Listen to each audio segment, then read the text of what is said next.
উনি আমার কোলের ওপর কয়েকটা চকোলেট রেখে ওয়াশরুমে চলে গেলেন। বিছানায় পা গটিয়ে বসলাম। বেশিক্ষণ পা ঝুলিয়ে বসে থাকতে পারি না।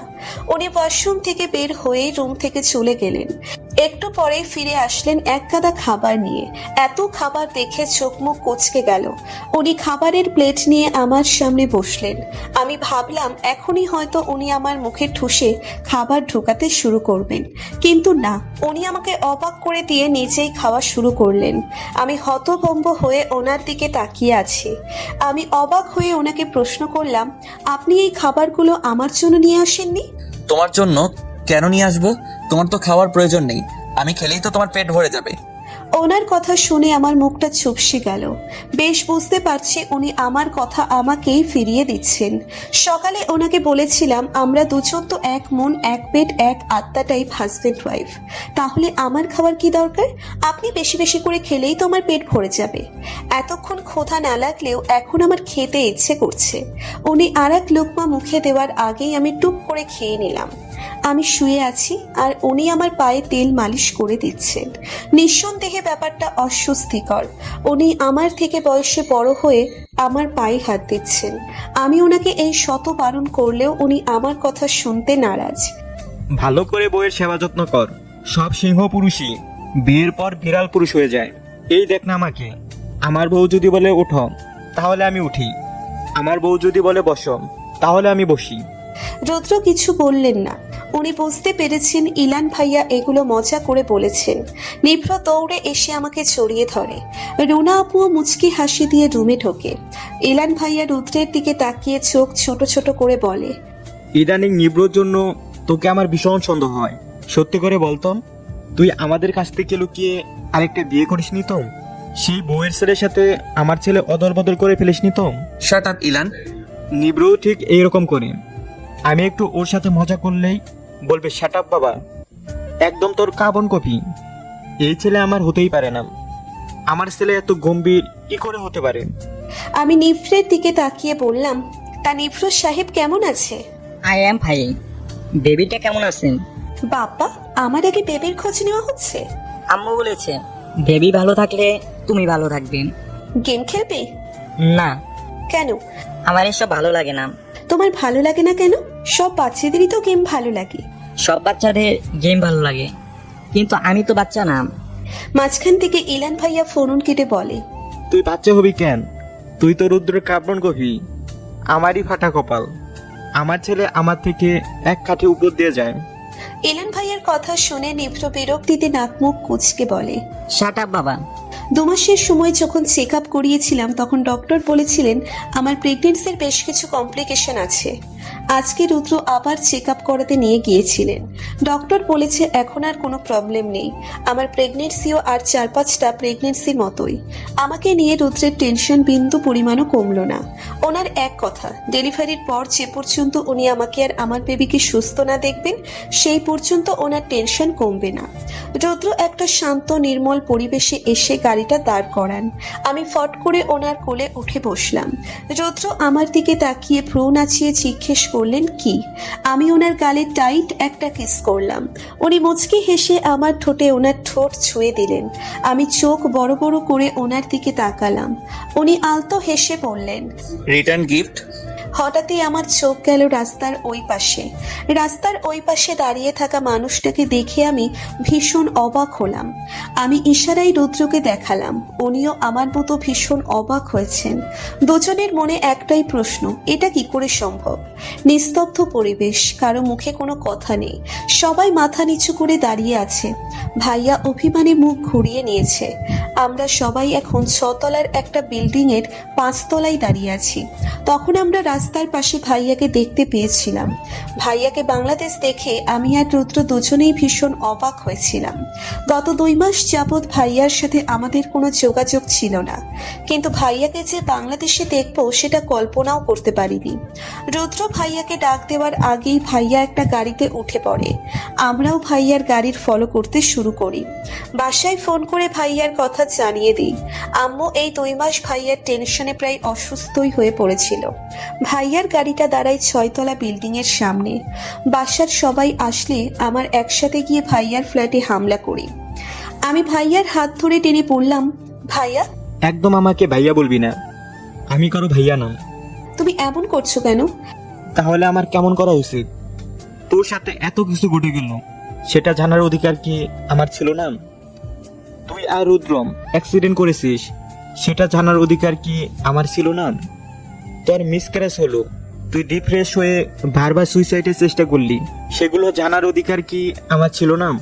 আমার বোনের সাথে এত কিছু ঘটে গেল যে আমি জানতেই পারলাম না। জানবো কি করে? আমাকে তো জানানোই হয়নি। আমার বোন এরকম একটা ক্রাইসিসের মাঝ দিয়ে গেল, আমি ওর পাশে দাঁড়াতে পারিনি। ওর কাঁধে হাত রেখে তোর ভাই আছে তো পাশে, এই কথাটা বলা তো দূরে থাক, ওকে দুটো সান্ত্বনার বাণীও শোনাতে পারিনি। এখানে আমার দোষ কোথায় ভাইয়া? তুমি আমার সাথে এমন করছো কেন? তোমাকে জানানোর মতো অবস্থায় তো আমি ছিলাম না। তখন আমি এমন একটা পরিস্থিতিতে ছিলাম যে আমার দিন তরিয়ার কোনো খেয়ালই ছিল না। আর আমি তো এটা জানতাম না কেউ তোমাকে কিছু জানায়নি। হুট করে ভাইয়া আমাকে জড়িয়ে ধরে কেঁদে দেয়। আমার বোন এরকম একটা সিচুয়েশনের মধ্যে দিয়ে গেছে, কিন্তু আমার পরিবারের লোক আমাকে কিছু জানানোর প্রয়োজন বোধ করেনি। অন্য কারো কাছ থেকে খবরটা শোনার পর আমার কি অবস্থা হয়েছিল সেটা তোমরা কেউ বুঝতে পারবে না। নিজেকে অক্ষম মনে হচ্ছিল, ভাই হয়ে বোনের বিপদে পাশে দাঁড়াতে পারিনি, নিজেকে শেষ করে দিতে ইচ্ছে করছিল। আম্মু এতক্ষণ চুপ করেছিল। আম্মু অপরাধীর ন্যায় নিচু স্বরে পড়ল, তখন তোকে বলার মতো পরিস্থিতিতে আমরা ছিলাম না, তোকে জানানোর কথা মাথায় ছিল না। রিয়া অসুস্থ, তার উপর বাচ্চার জন্য পাগলামো করা। রুদ্রও অসুস্থ ছিল, ওকে যে রুদ্র সামলাবে সে অবস্থাতেও ছিল না। সবকিছু সামলাতে গিয়ে হিমশিম খাচ্ছিলাম। সবকিছু ঠিক হলে তোকে একবার জানাতে চেয়েছিলাম, পরে ভাবলাম আর তো কয়েকটা মাসের ব্যাপার, তুই দেশে আসলেই তোকে সবটা বলবো। এত দূরে একা একা থাকিস, এসব কিছু জানলে তুই টেনশন করবি। তোমার কি মনে হয় আম্মু, রিয়ার খবর শোনার পরও আমি ওই দেশে পড়ে থাকতাম? 3 বছর কমপ্লিট হওয়ার আগেই তুমি দেশে ফিরে আসলে তো তোমার চাকরিটা চলে যেত। ভাইয়া, এই চাকরিটা তো তোমার স্বপ্ন ছিল। চাকরি কি চলে যাবে? আমি নিজের চাকরিটা ছেড়ে দিয়েছি। আমার বোনের থেকে আমার স্বপ্ন বড় না। যে চাকরির জন্য আমি আমার বোনের পাশে থাকতে পারিনি, সে চাকরির দরকার নেই আমার। 2 মাস ধরে তুমি দেশে আছো, তাই না? ভাইয়া মাথা নেড়ে সম্মতি জানায়। তাহলে তুমি আমাদের সাথে দেখা করনি কেন? এই 2 মাস তুমি আমাদের সাথে যোগাযোগ করনি। তোমার ব্যাপারে কোনো রকম ইনফরমেশন আমাদের কাছে ছিল না। তোমাকে নিয়ে কতটা টেনশনে আমরা দিন পার করেছি সেটা তুমি বুঝতে পারছো? পেটে হুট করেই হালকা ব্যথা করছে। আমি ভাইয়াকে ছেড়ে দিয়ে সোফায় গিয়ে বসলাম। তোদের ওপর ভীষণ অভিমান হয়েছিল, তাই তোদের সাথে দেখা করিনি, কিন্তু আড়াল থেকে সবার খোঁজ খবর আমি রেখেছি।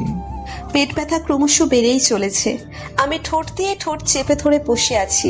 রুদ্র আমার দিকে তাকিয়ে চমকে উঠলেন। অস্থির হয়ে এসে আমার পাশে বসলেন। প্রিয়া, তুমি এভাবে বসে আছো কেন? তোমার খারাপ লাগছে? কোনো অসুবিধা হচ্ছে? ব্যথাটা দ্বিগুণ হারে বেড়ে গেল। আমার সহ্য ক্ষমতার বাইরে চলে গেল। আমি রুদ্রের বাহুর কাছে শার্টটা খামচে ধরে চিৎকার করে উঠলাম। আমার চিৎকার শুনে রুদ্র আরো অস্থির হয়ে পড়লেন। ভাইয়া এগিয়ে এসে বলল, রিয়াকে এক্ষুনি হসপিটালে নিয়ে যেতে হবে। রুদ্রম, তুমি রিয়াকে নিয়ে এসো, আমি গাড়ি বের করছি। ডেলিভারি ডেট আরো 10 দিন পর ছিল, কিন্তু আজকেই লেবার পেইন শুরু হয়ে যাওয়ায় আজকেই ডেলিভারি হবে। এটা নিয়ে রুদ্র ডক্টরদের প্রশ্ন করতে করতে পাগল করে দিচ্ছেন। কেন 10 দিন আগে হবে? এইরকমটা কেন হচ্ছে? 10 দিন আগে হওয়ার কারণে কোনো সমস্যা হবে না তো? আমি এবং বেবি দুজনেই সুস্থ থাকবো তো? ব্লাবলা। ডক্টররা রুদ্রের প্রশ্নের রীতিমতো বিরক্ত হয়ে গেছেন। উনিও যে একজন ডক্টর সেটা ভুলে গিয়ে রুদ্র বাচ্চাদের মতো বিহেভ করছেন। কিছুক্ষণের মাঝে আমাকে ওটিতে ঢোকানো হবে। রুদ্র আমার হাত ধরে দাঁড়িয়ে আছেন। আমি যন্ত্রণায় ছটফট করছি। রুদ্র আমাকে কি সান্ত্বনা দিবে? রুদ্র নিজেই নিজেকে সান্ত্বনা দিতে পারছেন না। রুদ্রের কপাল থেকে দরদর করে ঘাম ঝরছে। আমি একটু জোরে চিৎকার দিলেই ওনার মুখের অবস্থা ভয়ঙ্কর হয়ে যায়, যেন আমি না উনি ব্যথা পাচ্ছেন।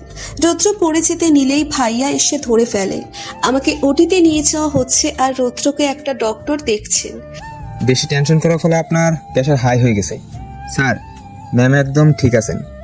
আপনি এত বেশি টেনশন করলে তো আপনি স্ট্রোক করবেন। আমার মেয়ে হয়েছে। রুদ্র মেয়েকে কোলে নিয়ে দাঁড়িয়ে আছেন। আমি ওনার মুখের দিকে তাকিয়ে আছি। কয়েক ঘন্টায় চেহারার কি হাল করেছেন। রৌদ্রের পাগলামো দেখে সবাই হাসাহাসি করছে, কিন্তু এতে ওনার কোনো হেলদোল নেই। উনি আমার কাছে এসে আমার কপালে একটা চুমু এঁকে দিলেন। মেয়ের কপালে একটা চুমু দিয়ে বললেন, আমাদের মেয়ের নাম রুদ্রিতা জাহান আরশিয়া। রুদ্রিতা আইমান আরশিয়া হলে কেমন হবে? ভাইয়া কেবিনে ঢুকতে ঢুকতে বলল, রুদ্রিতা জাহান আসিয়াই বেস্ট। কেটে গেছে 4টে বছর। 4টে বছর কেটেছে হাসি, আনন্দ আর মান অভিমানের মাঝে দিয়ে। রুদ্রের সাথে ঝগড়া হয়েছে অনেকবার। অভিমানে গাল ফুলিয়ে রেখেছি। উনি আহ্লাদের সাথে আমার অভিমান ভাঙিয়েছেন।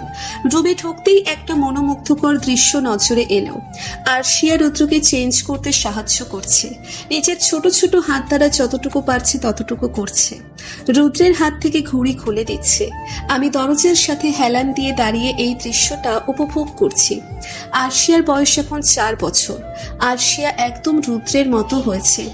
আমার আর ওর মাঝে অল্প কিছু মিল আছে।